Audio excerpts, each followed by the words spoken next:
mau siapkan diri kita sepenuhnya.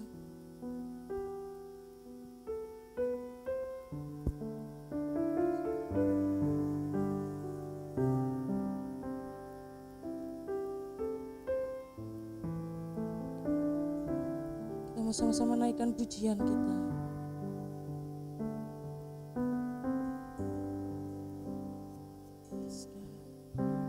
Saat ku masuk ke hadirat-Mu, bawa persembahan ke tempat kudus-Mu. Pujian ku naikkan, sembah ku berikan bagi-Mu Allah yang mulia.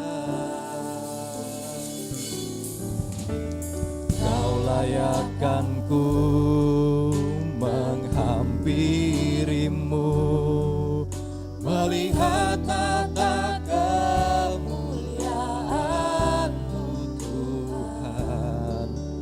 Pujian ku naikkan, sembah ku berikan bagi-Mu Allah yang mulia.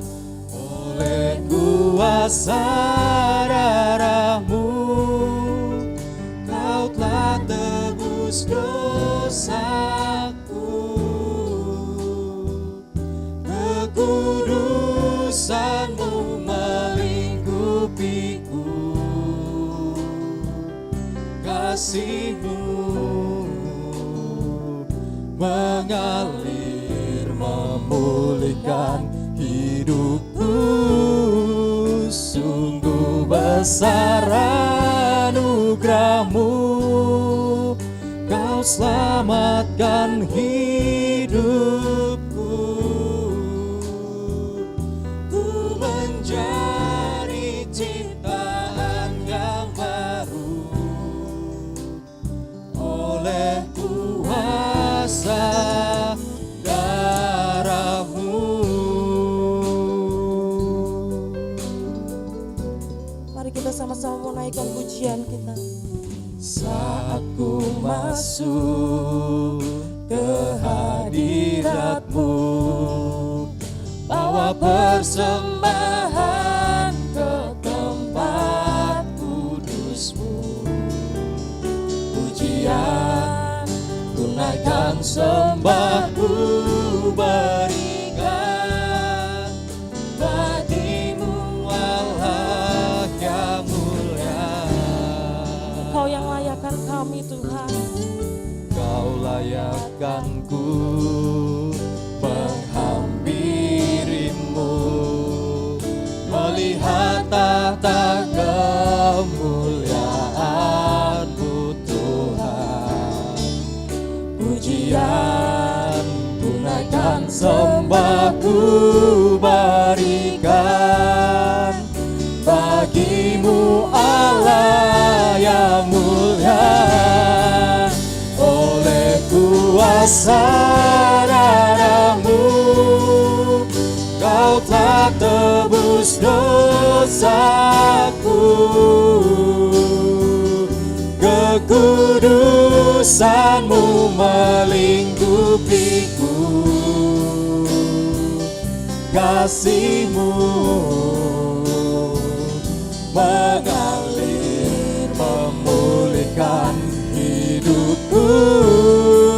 Sungguh besar anugerah-Mu, Kau selamatkan hidupku.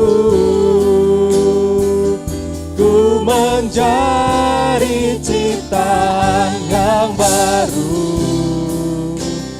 oleh kuasa Mari Bapak Ibu saya undang untuk bangkit berdiri. Kita mau naik. oleh kuasa darah-Mu, Kau telah tebus dosaku. Kekudusan-Mu melingkupiku, Kasih Yesus. kasih-Mu akan setiap kehidupan kami Bapa. Mengalir memulihkan hidupku, sungguh besar anugerah-Mu, Kau selamatkan hidupku. Ku menjadi ciptaan yang baru oleh kuasa Yang terbaik kita mau katakan oleh kuasa darah-Mu Yesus. oleh kuasa darah-Mu, Kau telah tebus dosaku. Kekudusan-Mu melingkupiku, kasih-Mu mengalir memulihkan hidupku, sungguh besar anugerah-Mu, Kau selamatkan hidupku. Ku menjadi ciptaan yang baru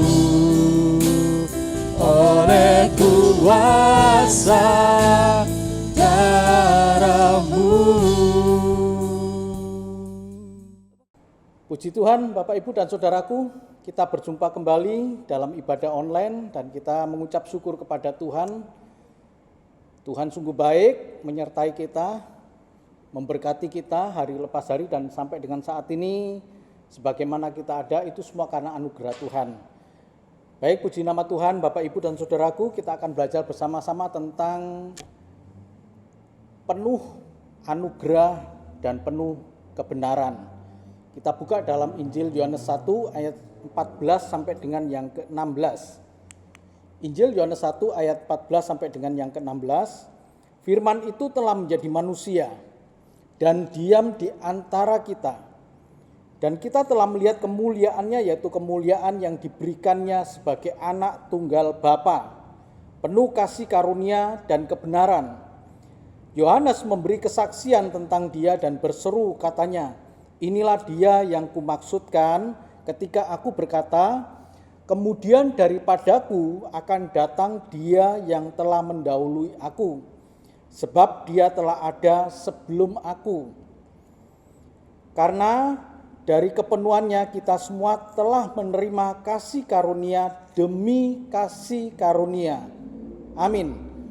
Puji nama Tuhan. Saudaraku yang kasih Tuhan, kita boleh ada dan kita boleh belajar tentang kebenaran firman Tuhan ini. Perlu ketenangan hati kita untuk kita belajar firman Tuhan ini.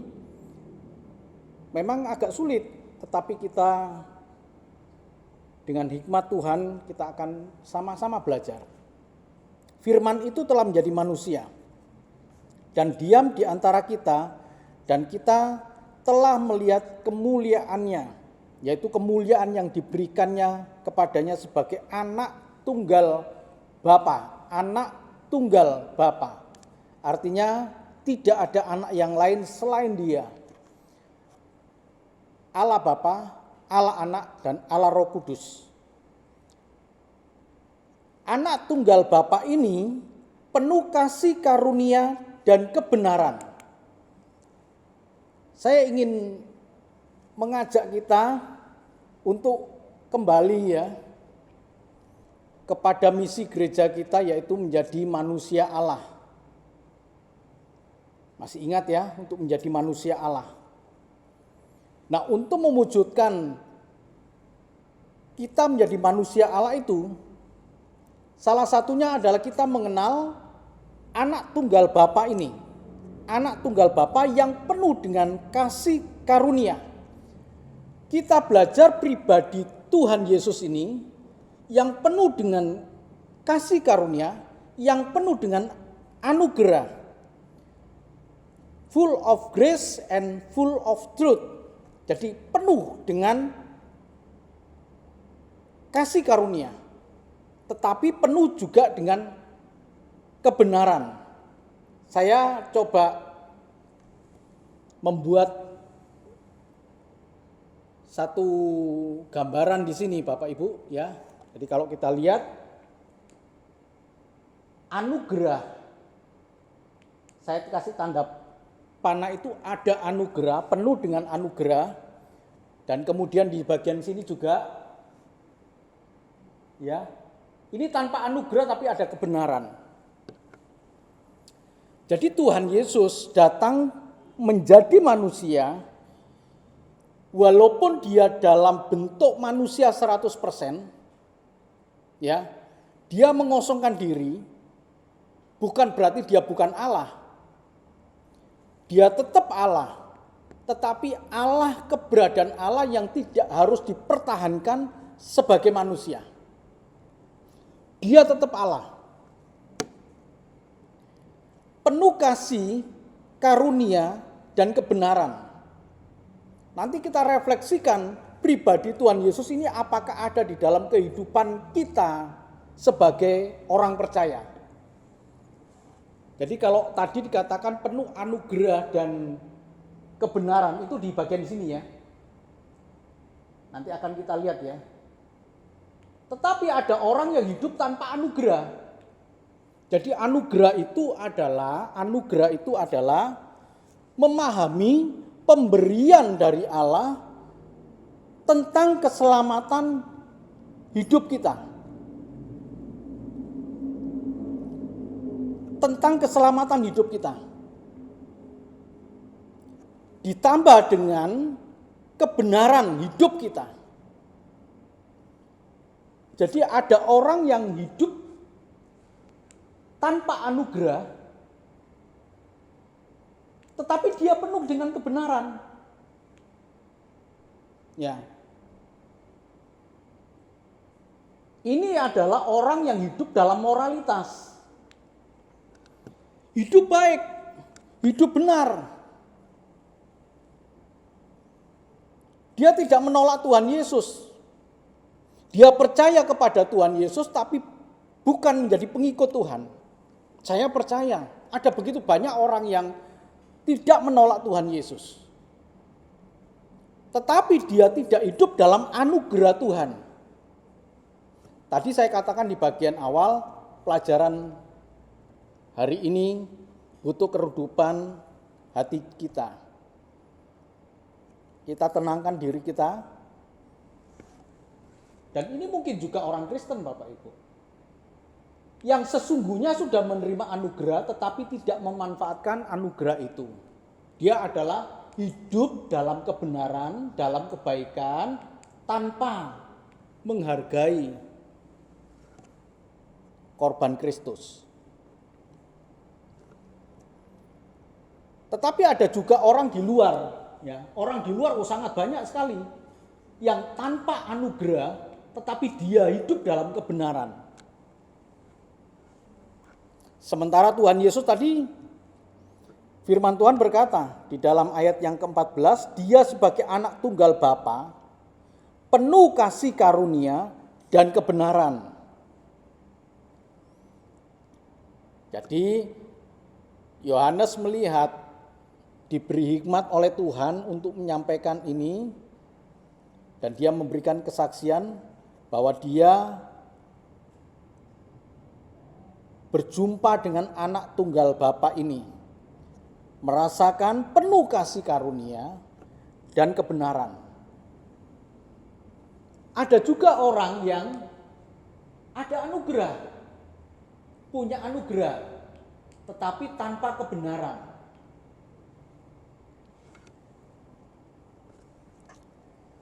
Siapakah ini? Ya, orang-orang yang hidup di dalam hukum Taurat.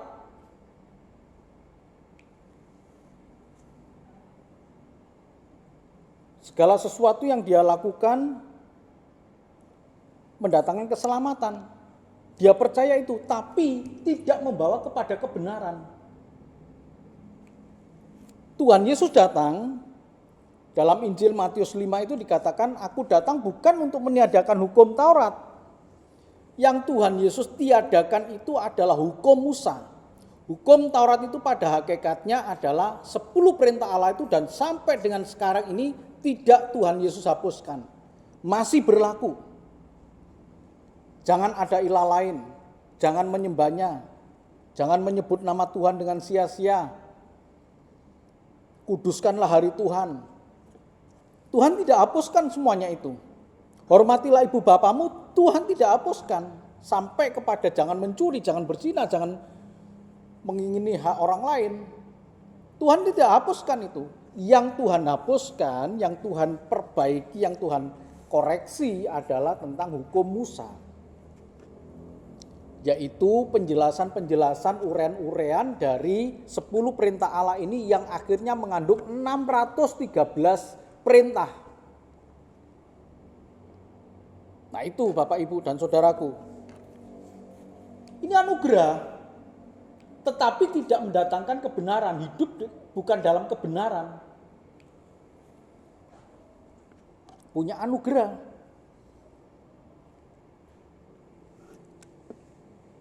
Yang celaka lagi, dia menolak anugerah, keselamatan yang tidak pasti, dia hidup tanpa kebenaran. Menjanjikan keselamatan, suatu keselamatan yang tidak pasti, ya. Sementara dia sendiri tidak hidup dalam kebenaran. Nah, ini berbahaya.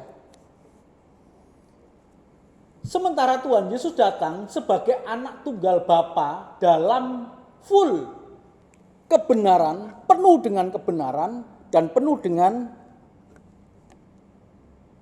kasih karunia, anugerah. Dua ini nggak bisa dipisahkan, Bapak, Ibu, dan Saudaraku. Dalam Kristus dua ini tidak bisa dipisahkan. Artinya begini, kalau itu dipisahkan tanpa kebenaran, ya tanpa anugerah. Kalau anugerah dipisahkan, maka dia hidup tanpa anugerah, tapi hidup dalam kebenaran. Atau dipisahkan dengan anugerah, diobral anugerahnya itu diobral. Anugerah, hidup dalam anugerah, anugerah diobral, tapi tanpa kebenaran.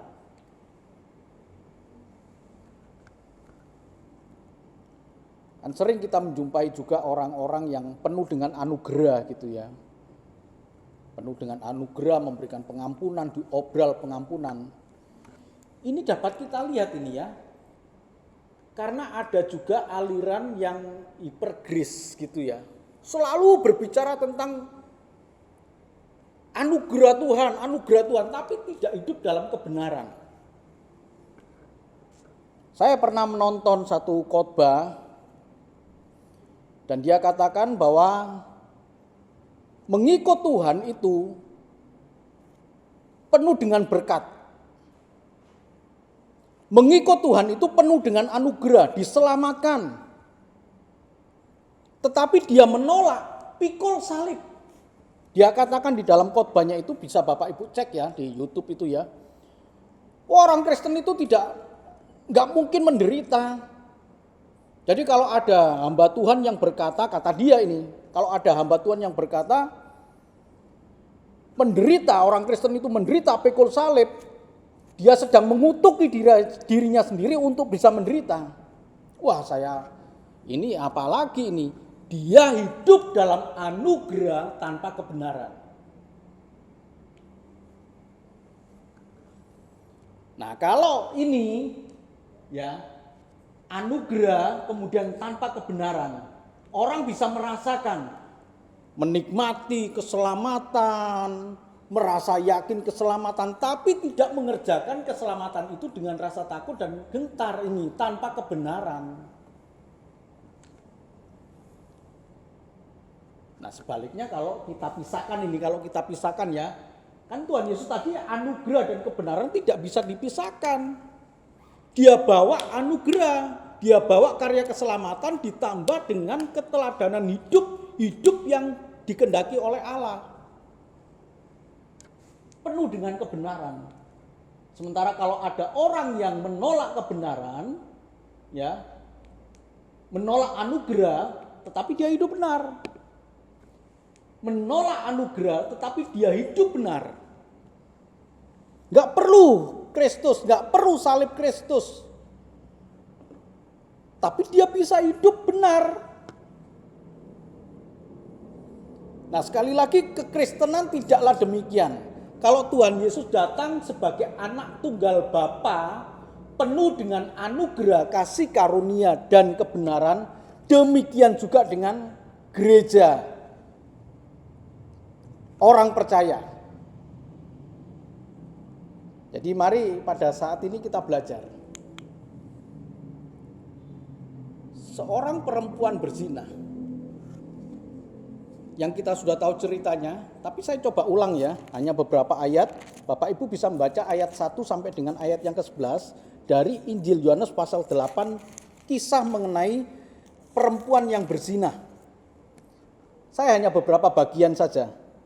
Pada ayat 53 ya dari Injil Yohanes 8, karena ini masuk ke dalam cerita itu ya. Yohanes 7 ayat 53 itu dikatakan lalu mereka pulang masing-masing ke rumahnya. Baru kemudian masuk ke dalam ayat yang pertama dari Yohanes 8 ayat yang pertama.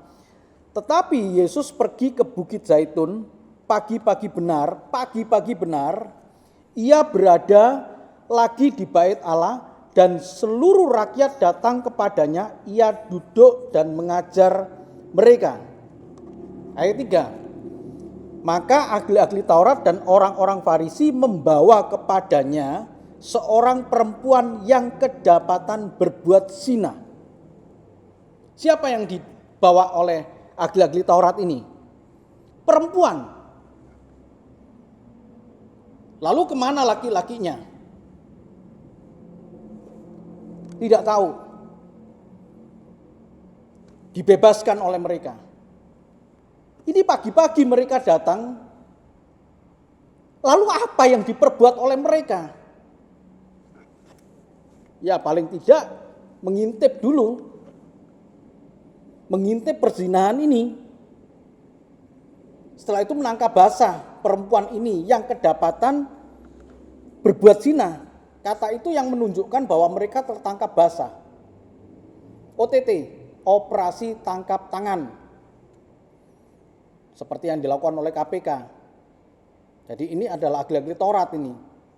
Mereka tangkap.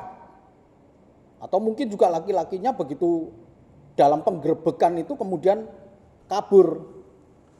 Oke lah, kita tidak mempermasalahkan hal itu. Tapi di sini dari cerita ini kita memperoleh tentang anugerah dan kebenaran. Mari coba kita teliti ya. Kisah ini perempuan yang berbuat zina ini. Setelah itu kemudian ahli-ahli Taurat itu kemudian mempertanyakan. Mereka menghadapkan kepada Tuhan Yesus hukum Taurat. Musa dalam hukum Tauratnya. Jadi ini adalah hukum Musa ya. Musa dalam hukum Tauratnya. Jadi artinya hukum Taurat yang sudah di breakdown tadi dalam uraian 613 tadi, salah satunya itu memerintahkan kita untuk melempari perempuan-perempuan yang demikian. Apakah pendapatmu tentang hal itu? Kemudian Tuhan Yesus menulis. Sekali lagi kita tidak perlu mempertanyakan apakah tulisan Tuhan Yesus, banyak sekali komentar-komentar, tafsiran-tafsiran yang mengatakan Tuhan Yesus menulis inilah, hendaklah kamu kudus gitu ya. Jangan menghakimi, atau juga menulis daftar dosa. Atau Tuhan Yesus juga menulis banyak sekali lah. Bapak, Ibu, Saudaraku, kita tidak perlu mempertanyakan tulisan apa Tuhan Yesus ketika membungkuk itu. Tapi Tuhan kemudian berkata, dalam desakan-desakan ahli-ahli Taurat itu, yang mempertanyakan kepada Tuhan Yesus, Tuhan kemudian berkata, barang siapa di antara kamu tidak berdosa, hendaklah ia yang pertama melemparkan batu itu kepada perempuan. Dan kemudian membungkuk menulis yang seperti tadi saya ceritakan. Pertanyaannya begini, siapa pemberi anugerah ini? Siapa pemberi anugerah terhadap wanita yang kedapatan bersinah itu? Ada yang berkata Tuhan Yesus. Tapi dari kisah ini, Bapak, Ibu, dan saudaraku yang dikasihi Tuhan, pemberi anugerah bagi perempuan itu adalah ahli Taurat. Dia datang dengan tangan yang sudah ada batu untuk melempari dia.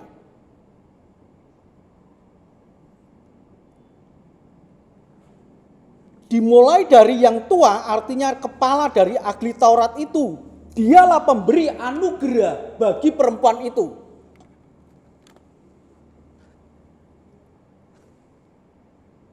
Yang dikatakan, tetapi setelah mereka mendengar perkataan itu, pergilah mereka seorang demi seorang, mulai dari yang tertua. Jadi yang tertua ini memberikan contoh kepada yang muda-muda, yang lebih muda itu, tangan sudah ada di batu sudah ada di tangan ini. Ya, batu sudah ada di tangan, siap untuk melempar perempuan itu. Tapi dia memberi anugerah kepada perempuan itu untuk tidak melempar. Memang dari perkataan Tuhan Yesus yang berkata, barang siapa di antara kamu yang tidak berdosa, hendaklah ia yang pertama melempar batu kepada perempuan ini. Bisa jadi terjadi dialog dan lain sebagainya untuk mempertentangkan tentang hukum Musa ini. Dan dia punya alasan untuk bisa melempar perempuan itu berdasarkan hukum Musa. Tapi dia punya anugerah. Ahli-ahli Taurat itu punya anugerah, memberikan anugerah dengan tidak melemparkan batu kepada perempuan itu. Baru kemudian anugerah yang melebihi,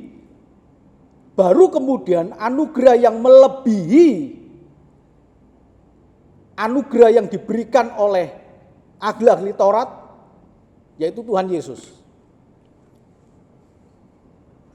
Tuhan Yesus kemudian berkata, lalu Yesus bangkit berdiri dan berkata kepada perempuan itu, hei perempuan, di manakah mereka? Tidak adakah seorang yang menghukum engkau? Ini anugerah.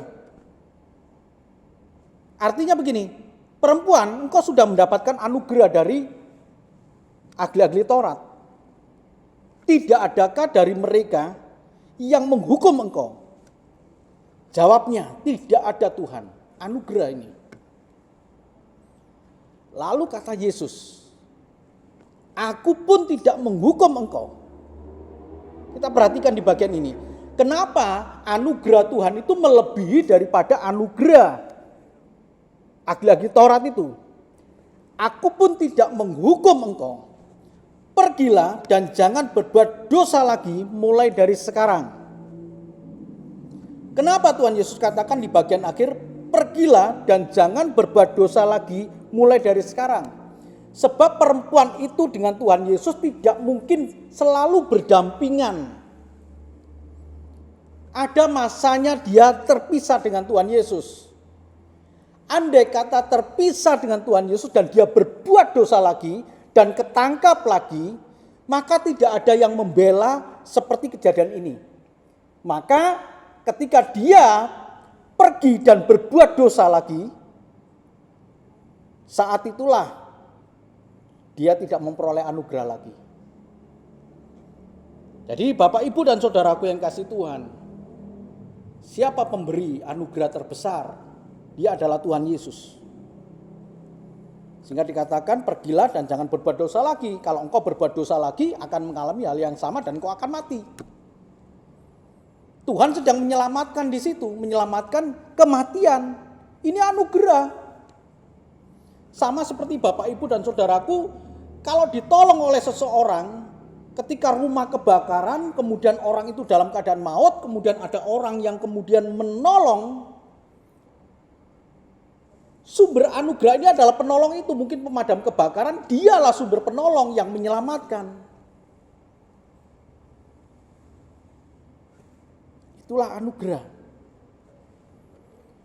Dari sini kita bisa melihat, ya, bagaimana dengan kehidupan kita di sini. Kadang kita tidak menyelamatkan orang, kehidupan kita sudah amburadul. Tambah begitu, ini tanpa anugerah, tanpa kebenaran.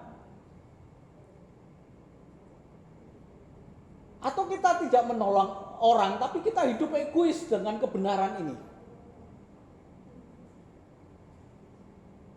Atau kita memberi di sini ya, memberi keselamatan anugerah sebagai sumber anugerah, tetapi kita tidak hidup dalam kebenaran. Tunggu dulu Bapak Ibu. Ini banyak terjadi. Orang bisa mengungkit-ungkit pertolongan dia karena dia hidup tanpa kebenaran. Jadi kisah ini kisah yang begitu indah. Ada orang seperti ahli Taurat sebagai sumber kebenaran. Ini dia sumber anugerah bagi wanita yang berbuat zina itu. Tapi dia tidak hidup benar. Tuhan Yesus ada di posisi ini. Jadi di dalam Yohanes 1 tadi, ayat 14, dia penuh dengan kasih karunia, penuh dengan kebenaran. Dan salah satu kejadian dalam hidup Tuhan Yesus dibuktikan pernyataan itu, dia penuh dengan anugerah, penuh dengan kasih karunia, dia penuh dengan kebenaran. Dalam kisah perempuan yang berbuat zina ini. Nah, saudaraku yang kasih Tuhan, lalu kita bisa melihat juga bagaimana Tuhan Yesus itu penuh dengan anugerah, penuh dengan kebenaran. Dia adalah sahabat orang berdosa. Injil Lukas 5 ayat yang ke-30 dikatakan demikian. Orang-orang Farisi dan ahli-ahli Taurat, kembali ya kisahnya tadi juga orang-orang Farisi, ahli-ahli Taurat yang membawa perempuan berzina, dan ini di dalam Injil Lukas 5 ayat 30 demikian juga. Orang-orang Farisi dan ahli-ahli Taurat bersungut-sungut kepada murid-murid Yesus. Dia coba begini loh, dia coba mempengaruhi murid-murid itu bahwa sang guru pemimpin mereka itu nggak benar. Bersungut-sungut kepada murid-murid Yesus, bukan kepada Yesus, tapi bersungut-sungut kepada murid-murid. Katanya, mengapakah kamu makan dan minum bersama dengan pemungut cukai dan orang berdosa? Kenapa? Kamu kok makan? Ya tentu mereka makan bersama dengan Tuhan Yesus. Yang dia bidik adalah Tuhan Yesus. Tapi dia bersungut-sungut kepada murid-murid. Engkau gak benar, dia berdosa. Tuhan Yesus menjadi sahabat orang berdosa. Dan beberapa ayat yang berkata, aku datang bukan untuk orang yang sehat, tapi aku datang untuk orang yang sakit. Aku datang bukan untuk orang yang tidak berdosa, orang benar. Aku datang bukan untuk orang benar, tapi aku datang untuk orang yang berdosa. Saudaraku yang dikasihi Tuhan, Matius itu kepala pemungut cukai, yang ketika dipanggil oleh Tuhan Yesus sedang menghitung uang. Tentu dia orang kaya. Dia orangnya, tapi dia mendapat cap sebagai orang berdosa karena dia pemungut cukai. Tapi Tuhan Yesus kemudian berkata, ikutlah aku. Dan saat itu juga Matius meninggalkan semuanya dan mengikut Tuhan. Dan sekarang Tuhan Yesus sedang makan bersama-sama dengan Matius ini, pemungut cukai ini. Karena dia kepala, maka dikumpulkanlah pemungut cukai berkumpul di tempat itu dan kemudian makan bersama-sama dengan Tuhan Yesus. Pemandangan ini bagi orang Farisi, orang ahli-ahli Taurat adalah pemandangan yang menyebalkan. Sosok pribadi ini, yaitu Tuhan Yesus bersama dengan murid-muridnya, kenapa kok bisa ada di situ? Makan lagi. Bukan hanya berkumpul dengan orang berdosa, tapi menyatu dengan orang berdosa. Makan itu menunjukkan satu interaksi yang lebih akrab lagi. Lalu jawab Yesus, bukan orang sehat yang memerlukan tabib, tapi orang sakit. Aku datang untuk memanggil orang, bukan untuk orang benar, tapi untuk orang berdosa. Orang benar itu kan dia sedang menunjuk pada ahli-ahli Taurat yang merasa hidup benar. Aku datang bukan untuk mereka, bukan untuk orang benar. Jadi bukan konteksnya orang benar kita yang dibenarkan, bukan Bapak Ibu. Orang benar ini menyindir ahli-ahli Taurat itu sebagai orang yang merasa benar. Aku datang bukan untuk mereka. Aku datang untuk orang yang berdosa. Ini. Jadi Tuhan Yesus itu sahabat orang berdosa. Lagi-lagi dipertanyakan. Kalau tadi kan dipertanyakan, siapa pemberi anugerah ini? Siapa pemberi anugerah ini kan bertanya. Jangan-jangan kita bukanlah pemberi anugerah. Dan kemudian ditanyakan lagi, bagaimana sikap kita kepada orang berdosa? Sudahkah kita seperti Tuhan Yesus menjadi sahabat orang berdosa? Ingat Bapak Ibu dan Saudaraku, ini penting pada bagian ini. Anugerah dan kebenaran penting. Kita memberikan anugerah, kalau kita tidak kuat, kita memberikan anugerah kepada orang berdosa, tapi akhirnya hidup kita dalam ketidakbenaran. Pergaulan yang buruk akan merusak kebiasaan yang baik. Tapi kalau kita mencontoh Tuhan Yesus, Dia berikan anugerah, Dia tetap hidup dalam kebenaran. Jadi dipertanyakan sikap kita, bagaimana sikap kita menghadapi orang yang berdosa? Ketika kita berjumpa dengan orang yang berzina, mungkin pelacur, apakah kita menjudge mereka sebagai orang yang berdosa dan kemudian kita tidak memberikan anugerah? Sudah tidak memberikan anugerah, hidup dalam dosa juga. Nah, kita masuk dalam bagian ini. Tidak memberikan anugerah, tidak hidup dalam kebenaran. Dipertanyakan. Nah, mari Bapak Ibu dan Saudaraku, kita melihat ya, menjadi manusia Allah. Sesuai dengan tema gereja kita, menjadi manusia Allah. Itu memang perlu perjuangan. Memang perlu tantangan yang besar. Bagaimana sikap kita terhadap orang-orang yang berdosa? Mari coba kita lihat. Anugerah dan kebenaran. LGBT. Beberapa hari-hari terakhir ini terkenal LGBT. Tapi ternyata kompleks sekali kehidupan manusia tentang seksual ini, kompleks sekali Bapak Ibu. Bukan hanya LGBT, tapi LGBTQ. Ditambah lagi LGBTQQ, ditambah lagi dengan LGBTQQI, LGBTQQID, ada juga. Nanti coba kita lihat, andai kata ada lesbian, lesbian, saya tidak membahas secara komplit ya, Bapak Ibu ya. Tapi begini Bapak Ibu, andai kata kita berjumpa dengan seorang lesbian, atau seorang gay, atau seorang biseksual, atau seorang transgender. Yang keempatnya ini, yang saya sebutkan LGBT itu, adalah orang-orang yang bermasalah terhadap seksual dia.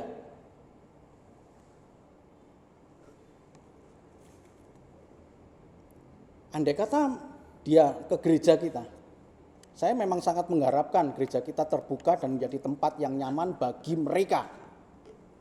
LGBT.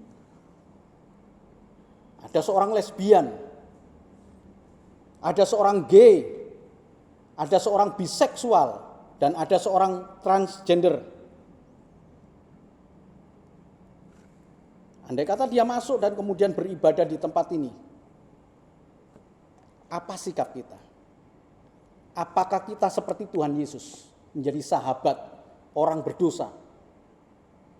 Atau kita mengucilkan mereka dan berkata tidak layak? Gereja bukanlah tempat bagi orang kudus, tapi gereja adalah tempat bagi orang berdosa yang ingin hidup lebih baik.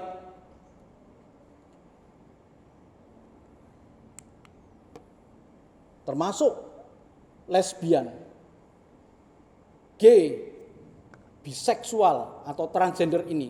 Andai kata masuk ke sini, welcome, kita sambut, kita rangkul mereka. Nanti bagian akhir Bapak Ibu bisa melihat ya. Mungkin ada yang bertanya kepada saya, Pak Pendeta, bagaimana kalau mereka tergerak untuk melayani, ambil bagian pelayanan di dalam penata layan gereja? Kenapa tidak?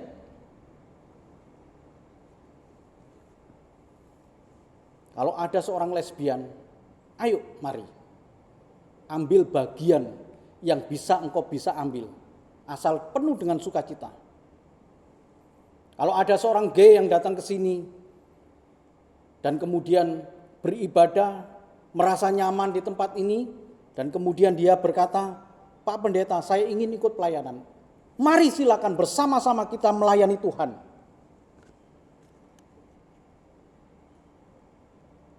Dengan pelayanan yang mereka lakukan, ya tidak semua kan Bapak Ibu, ini kan masalah seksual.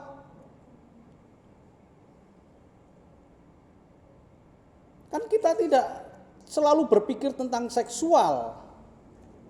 Ada begitu banyak hari-hari, waktu-waktu yang kita tidak pernah berpikir, kecuali kalau memang orang itu memang sudah konslet nih pikirannya, orang benar, orang wajar gitu ya. Orang yang wajar, tidak LGBT, orang yang wajar, tapi konslet pikirannya setiap saat berpikir tentang seksual. Tapi LGBT ini, lesbian ini kan ada hari-hari yang tidak bisa, tidak berpikir tentang seksual. Memang ada penyimpangan. Saudaraku yang kasih Tuhan, kita coba memperbaiki mereka dengan pelayanan itu, agar seorang lesbian, seorang gay, ataupun seorang biseksual itu dia punya istri nih, dia punya istri, ya, heteroseksual. Jadi heteroseksual itu seksual laki-laki dengan laki-laki dengan perempuan, normalnya begitu. Tapi ternyata dia punya istri, di satu sisi dia juga dengan laki-laki lain, seorang suami ini, dia adalah biseksual, bisa dengan perempuan, bisa juga dengan sama-sama, nafsunya juga sama-sama. Yang kita benerin di situ.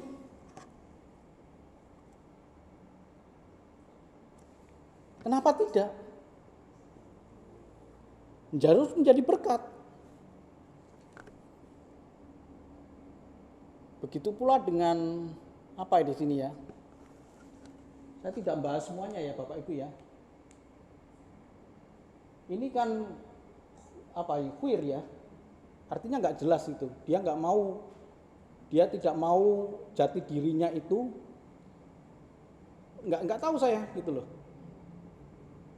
Saya bukan laki, saya bukan perempuan, saya nggak mau identitas seksual saya dinyatakan, gitu ya. Intersek, ini intersek ini. Jadi begini Bapak Ibu Saudaraku, orang itu dilahirkan, dia tidak punya kehendak. Ya. Jadi kalau kita lihat di sini, intersex itu orang yang tubuhnya jelas bukan laki-laki atau perempuan. Ini bukan karena mereka memiliki kromosom yang bukan kromosomnya ya, XX atau XY atau apa gitu ya. Tetapi karena alat reproduksi mereka bukan dikategorikan standar, itu intersex. Laki tetapi penisnya itu tidak berkembang dengan baik. Atau kalau perempuan, dia punya vagina yang nggak jelas gitu loh.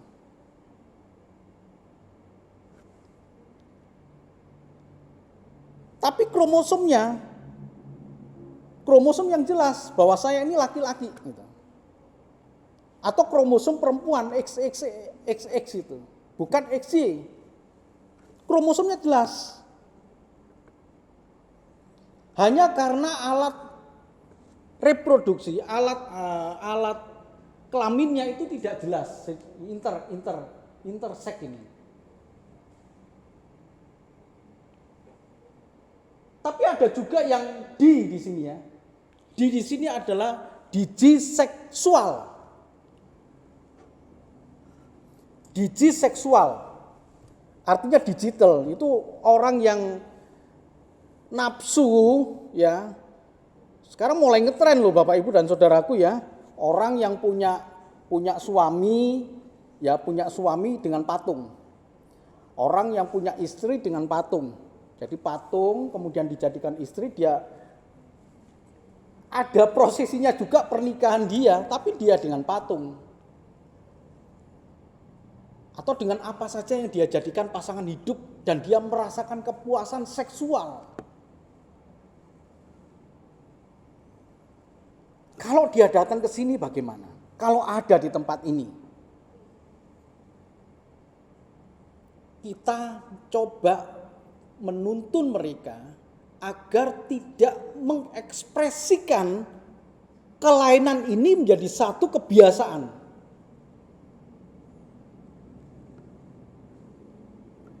Saudaraku yang dikasih Tuhan,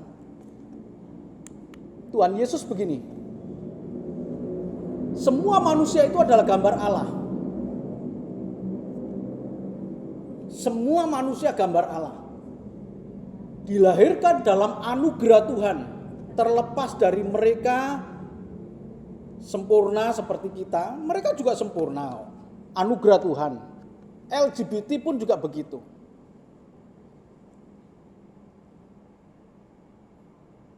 Dititipkan kepada orang tuanya. Ya, seseorang datang kepada saya dan dia mengaku kalau dia adalah homoseksual. Lalu bagaimana? Saya coba membimbing dia supaya tidak mengekspresikan kelainan itu menjadi satu bentuk penyimpangan seksual. Jadi terus-menerus orang yang demikian ini memang punya pikul salib yang berat sekali. Ayat ini cukup bagus untuk menolong kita untuk belajar ya. Matius 19 ayat yang ke-12. Ya, Bapak Ibu dan Saudaraku, kita punya ketenangan jiwa ya. Supaya kita menjadi sama seperti Kristus, memberikan anugerah dan hidup dalam kebenaran. Matius 19 ayat yang ke-12 ini berkata, ada orang yang tidak dapat kawin karena ia memang lahir demikian dari rahim ibunya. 1. Dan ada orang yang dijadikan demikian oleh orang lain. 2. Dan ada orang yang membuat dirinya demikian karena kemauannya sendiri, oleh karena kerajaan surga. Siapa yang dapat mengerti, hendaklah ia mengerti. Ada orang yang tidak dapat kawin Ini tadi loh, ada orang yang tidak dapat kawin. Ya. Dia punya kromosom yang bagus, tetapi dia tidak punya alat kelamin yang baik. Apakah dia minta demikian? Enggak. Dia dilahirkan begitu kok.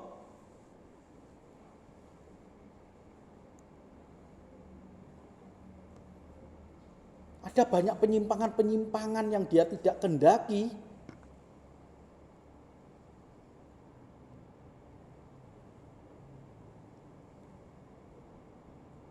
Tapi mari kita fokuskan hidup dia untuk kerajaan surga.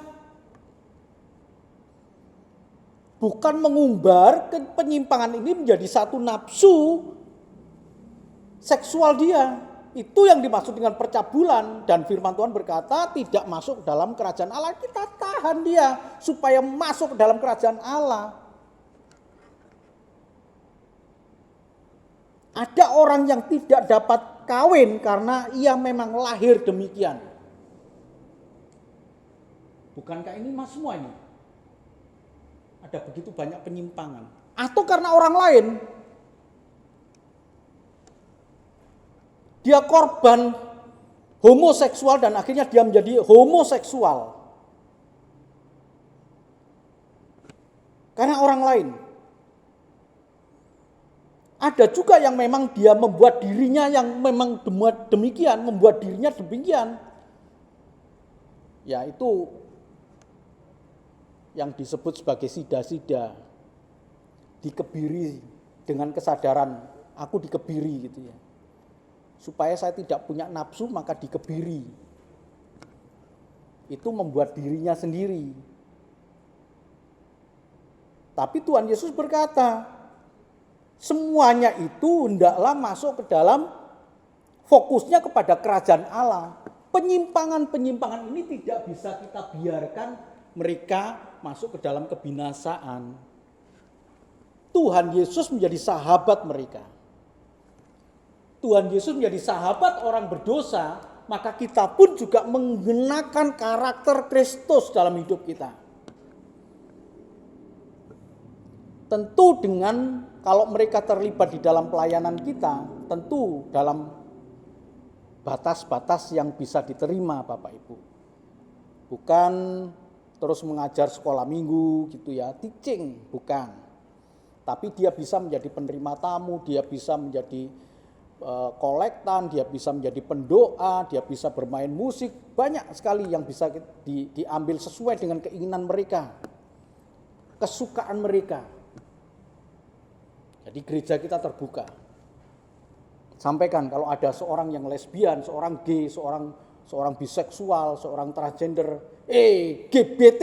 Nah ini, ingat ya GBT bukan singkatan dari gay, biseksual dan transgender, bukan. Gereja Bethel Tabernacle. Silakan di sana, tempat yang nyaman untuk kita mengenal Tuhan dengan baik. Gereja sini adalah gereja yang terbuka buat siapa saja. Bahkan memberikan kesempatan kepada kita semua untuk makin dekat dengan Tuhan.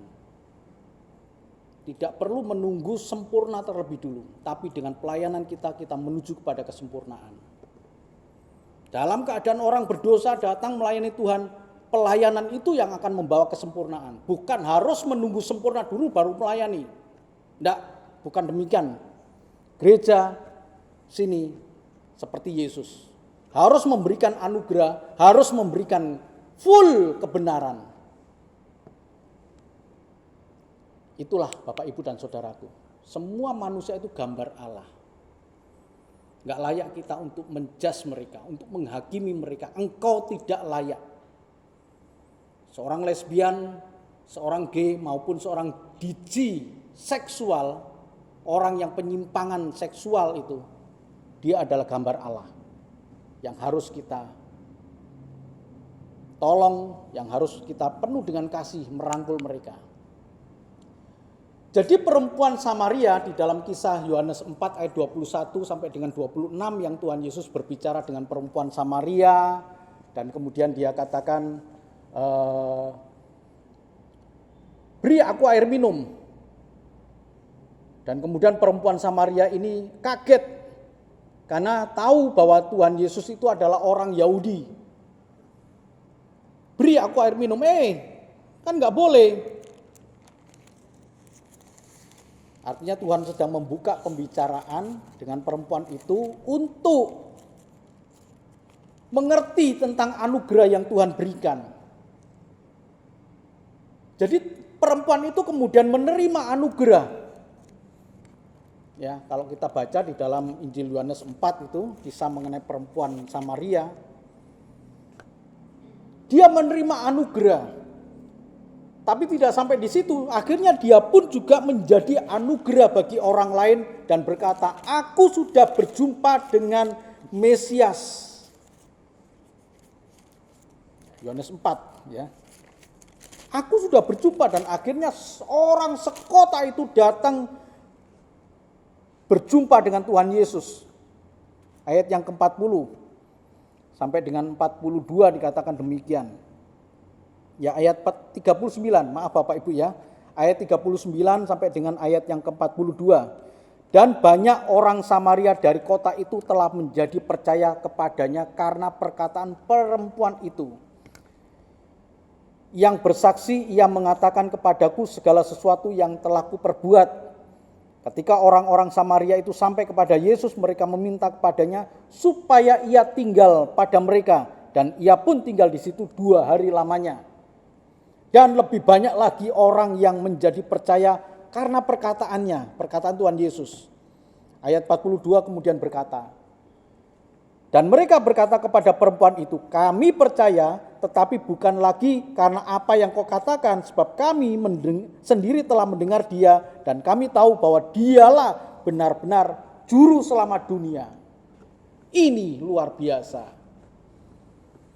Menerima anugerah dan kemudian hidup dalam kebenaran. Bapak, Ibu dan Saudaraku,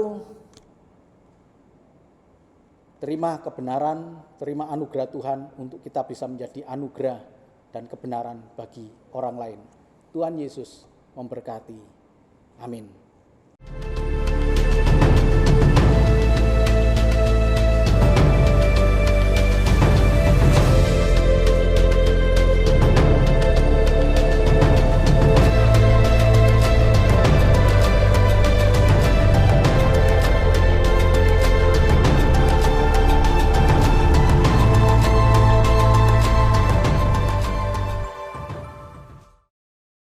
Mari Bapak, Ibu, dan Saudaraku yang kasih Tuhan, kita akan mengakhiri ibadah pada saat ini. Pesan penting buat kita semua, Tuhan Yesus adalah sumber anugerah, Tuhan Yesus adalah sumber kebenaran yang tidak dapat dipisahkan.